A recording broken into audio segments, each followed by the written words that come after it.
Hello everyone, আসসালামু আলাইকুম। সবাইকে জানাচ্ছি রমজানুল মুবারক। দেখতে দেখতে কিন্তু রমজান মাস চলেই এলো, তাই না? তো রমজান মাসের জন্য আমার টুকিটাকি কিছু প্রস্তুতি, সেটা আপনাদের সাথে আজকে আমি শেয়ার করছি।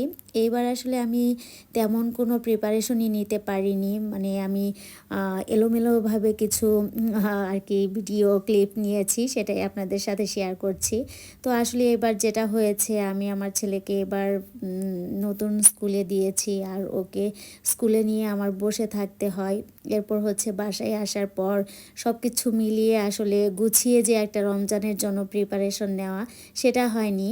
তবে প্রিপারেশন নিয়েছি, যতটুকু নিয়েছি বলবো যে আলহামদুলিল্লাহ। আসলে রমজান মাসের জন্য একদম বেসিক যে জিনিসগুলো লাগে, আমি এবার ওই প্রিপারেশনগুলোই নিয়েছি, বাড়তি কোনো কিছু করার সময় পাইনি। তো এখানে আমি কিছু ছোলা ভিজিয়ে রাখলাম, আমি অল্প পরিমাণে নিয়েছি, কারণ আমরা যেহেতু মাত্র 3 জন মানুষ আমার ছেলেকে নিয়ে, তাই আমাদের আসলে বেশি কিছু লাগেও না।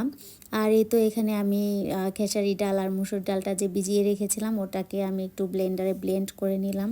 আর এখানে হচ্ছে আমি এই তো ছোলাটা ভিজিয়ে রেখেছিলাম কয়েক ঘন্টা, এরপর এটাকে এখন আমি ভালোভাবে সেদ্ধ করে নিব। আর এখানে আমি কিছুটা হলুদ গুঁড়ো, এরপর সামান্য পরিমাণে লবণ, আর কিছুটা আমি মরিচ গুঁড়ো দিয়ে এটাকে ভালোভাবে সেদ্ধ করে নিব আর কি। অন্যান্য বার যেমন রমজান মাসের জন্য গুছিয়ে একটা প্রিপারেশন নেওয়া হতো, ভিডিও করতাম, তো এবার আর সেটা হয়ে ওঠেনি। ছেলেকে স্কুলে দেওয়ার কারণে আমি আসলে সময় করে উঠতে পারিনি। তো যাই হোক, এরপরও বলবো যে আলহামদুলিল্লাহ। আর এই তো আমি যে ডালটা যে ব্লেন্ড করেছিলাম, ওটাকে এখন আমি বক্সে করে এটা আমি ডিপ ফ্রিজে রেখে দিব কয়েকদিনের জন্য। তো এভাবে করে রেখে দিলে দেখা যায় 10-12 দিন আমার এমনিতেই চলে যায়।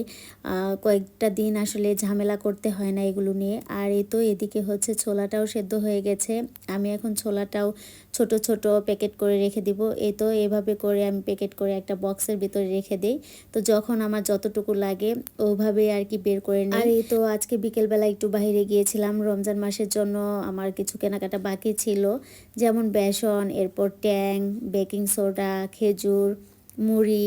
তো এগুলো আজকে কেনা হয়েছে। তো আমি আসলে অল্প পরিমাণেই কিনেছি, তো লাগলে আমি পরে আবার কিনে নিব, কারণ একবারে বেশি স্টক করে নষ্ট করার চেয়ে অল্প করে কিনবো, কারণ যেহেতু আমরা 2 জন মানুষ মাত্র, আমার তেমন বেশি লাগেও না। আর আমার রমজান মাসে তেমন মেহমানও থাকে না, তো যার কারণে অল্প কিছুতেই হয়ে যায়। তো এই ছিল আমার রমজানের টুকিটাকি প্রস্তুতি। সবাই ভালো থাকবেন, আল্লাহ হাফেজ। হ্যালো এভরিওয়ান, আসসালামু আলাইকুম। সবাইকে জানাচ্ছি রমজানুল মুবারক। দেখতে দেখতে কিন্তু রমজান মাস চলেই এলো, তাই না?